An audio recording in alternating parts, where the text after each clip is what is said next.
Bonjour à tous et à toutes et bienvenue dans notre rendez-vous sur les fleurs de bac en vidéo. Aujourd'hui, je vais vous parler d'une question, d'une problématique qui revient très souvent dans mon cabinet, étant donné que je suis plus spécialisée chez les mamans, les jeunes mamans et les bébés. Donc forcément, j'ai le cas de beaucoup de mamans qui revient, je veux dire sur 5 mamans qui viennent au cabinet, les 5 me disent la même chose, donc c'est vraiment quelque chose de fréquent, vous n'êtes pas seul dans ce cas-là. Nous allons parler de la sexualité pendant la grossesse et après la grossesse. Donc nous allons voir pourquoi ça se passe comme ça et comment on peut faire pour faire en sorte de retrouver notre fusion avec notre conjoint. Tout d'abord, pendant la grossesse, nous allons changer, forcément. Notre corps change, notre état d'esprit, on devient maman. Et à l'intérieur, il y a quelque chose qui se passe. Et tout ça, on a du mal à le gérer parce qu'on ne se retrouve plus, forcément. C'est une autre identité, qu'elle soit autant physique que morale, c'est une autre identité. Donc on ne s'aime plus vraiment, on cherche comment s'habiller et quoi commettre, on ne se retrouve pas. On a beaucoup de mal avec ça, pour beaucoup de mamans. Et du coup, on n'a pas envie de faire l'amour avec notre conjoint parce qu'on n'aime pas son corps, parce qu'on n'aime pas qu'il nous voit comme ça. C'est un problème de nous avec nous-mêmes parce que lui, il nous aime pareil, il nous voit changer et c'est quelque chose qu'on a fait ensemble, donc son regard n'est pas comme ça. Mais nous, en tant que femmes, on ne le vit pas comme ça. Donc il est très important, pendant notre grossesse, de discuter avec notre mari, de lui parler de ce qui se passe. Chaque chose, parce que lui, la grossesse, il la vit, mais de loin.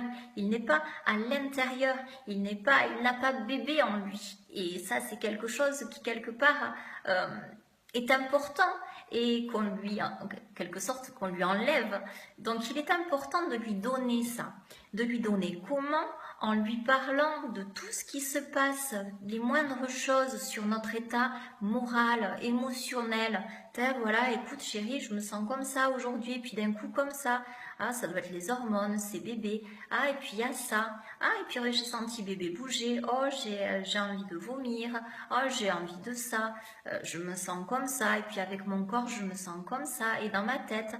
Voilà, vraiment dialoguer et discuter de tout. Parce que ce qui vous semble, vous, bénin, et que vous vous dites, il ne peut pas comprendre, vous savez pas, vous en avez pas parlé. Et puis, c'est sûr que si on lui explique pas, il ne peut pas comprendre.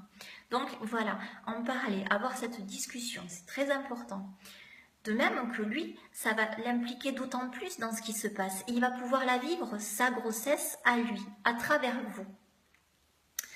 Et ça va vous permettre aussi de garder cette complicité et de créer ce nouveau lien de parents qui arrive entre vous. Vous n'êtes plus petit copain, petite copine ou mari, femme. Vous êtes mari et femme, petit copain, petite copine, mais parents, ensemble. Une fois que bébé va arriver, vous allez aussi avoir ces moments, ce dérèglement hormonal, toutes ces choses qu'on ressent, et puis la fatigue, il faut s'occuper de bébé, et bébé va prendre pleinement sa place. Et forcément, il y aura moins de place à un moment donné, le temps que tout s'équilibre, pour donner cours à vos passions physiques et charnelles avec votre conjoint. C'est normal. Et puis, il faut le temps que vous retrouviez votre corps, que vous vous sentiez bien. Vous êtes à un moment donné de votre vie où c'est que vous n'êtes plus du tout la même personne qu'avant, puisqu'aujourd'hui, vous êtes parent.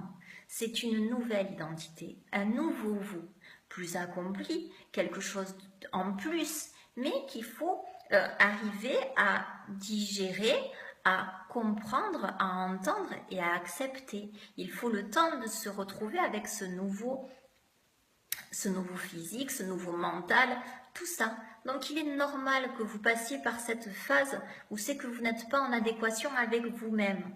Et ne croyez pas, le papa à côté, il est pareil. Ce qu'il y a, c'est qu'un homme parle moins et change moins. Une femme a besoin de parler. Une femme a besoin de dire ce qui va pas. Ce qu'il y a, c'est qu'à ce moment-là, on devient maman. Et maman a un synonyme bien particulier, c'est culpabilité.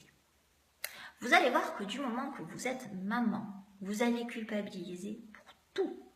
Vous allez culpabiliser parce que, ah, peut-être j'aurais pas dû le laisser pleurer. Ah, oh, mince, j'aurais dû le laisser pleurer. Oh, j'aurais peut-être dû lui donner ça. Ah, oh, j'aurais peut-être pas dû lui donner ça. Et ça va être comme ça tout le temps. Ah, je suis fatiguée, j'aurais dû faire plus de choses avec lui. Ou alors, oh, j'en ai fait trop de choses avec lui. Voilà, ça va être toujours chercher le dosage, voilà. Donc, vous serez toujours dans ce système de culpabilité. Et là, la nouvelle culpabilité qui se rajoute le temps de, c'est la culpabilité de, mince, quand même, je suis dans mon couple, on ne fait plus l'amour, on n'est plus tous les deux pour ces moments-là, je lui offre même plus ça, je suis fatiguée, je m'en veux, et puis j'arrive pas en même temps parce que je suis pas bien, j'arrive pas, j'ai pas envie. Et voilà, donc il va y avoir cette culpabilité-là qui va se rajouter, mais qui est normale encore une fois. Ça va revenir, tout ça va revenir. Alors bien sûr, pour vous aider, il y a des fleurs. Vous pouvez prendre donc Pine, qui est la fleur de la culpabilité, qui va permettre justement de réguler cette culpabilité à outrance pour pouvoir faire en sorte que vous viviez les choses avec voilà, un regard objectif. Et il y a Crabapple. Crabapple qui va vous aider à vous accepter, à vous aimer pleinement dans tout le changement qu'il se fait sans l'avoir en pleine figure comme un éclat et quelque chose qu'on a du mal à gérer. Donc voilà, Crabapple va réguler ça pour que vous vous sentiez à l'aise, autant vous que lui. Mais dans tous les cas, la discussion, discutez de votre nouveau statut de maman, comment vous le vivez, vos doutes, vos peurs, vos certitudes, tout ça doit être échangé avec votre conjoint. Parce que là-dedans, il y a ce nouveau lien qui se crée. Vous n'allez peut-être pas avoir pendant quelque temps le lien charnel, physique, mais vous allez avoir un nouveau lien de complicité parentale. Et cette fusion-là, il faut la faire. De la grossesse jusqu'à l'arrivée de bébé et puis après, parce que ça va être un plus. Et le temps que ça se mette en place, ça, ce sera gagné. Donc voilà, l'écoute, la discussion, l'échange. Savoir comment lui, il le vit. Alors, discuter avec lui, pouvoir savoir qu'est-ce que lui, comment il ressent tout ça, et pouvoir, voilà, avoir cet échange. Alors, vous allez vous dire, mais combien de temps ça va durer, ça? Pas vous faire peur, mais en général, en moyenne, ça dure entre 1 à 2 ans et demi. Voilà, c'est ce passage pour retrouver l'épanouissement de votre sexualité comme vous l'aviez laissé avant ou même peut-être plus. Voilà, c'est juste le temps d'apprendre qui vous êtes en tant que parent. Parce que là, vous ne vous reconnaissez plus. Donc forcément, vous vous cherchez vous-même. Et dans ce mystère de vous-même, vous ne pouvez pas totalement vous offrir à l'autre parce que vous n'êtes pas en adéquation avec vous-même. Mais ça reviendra. J'espère que ce tuto vous aura aidé. En tout cas, vous pouvez me poser toutes les questions que vous voulez, je suis là pour y répondre. Je pensais qu'il était important d'en parler puisque c'est vraiment un sujet qui est quotidien chez mes chères et tendres mamans. Donc voilà, je vous souhaite une très bonne journée et je vous dis à très vite.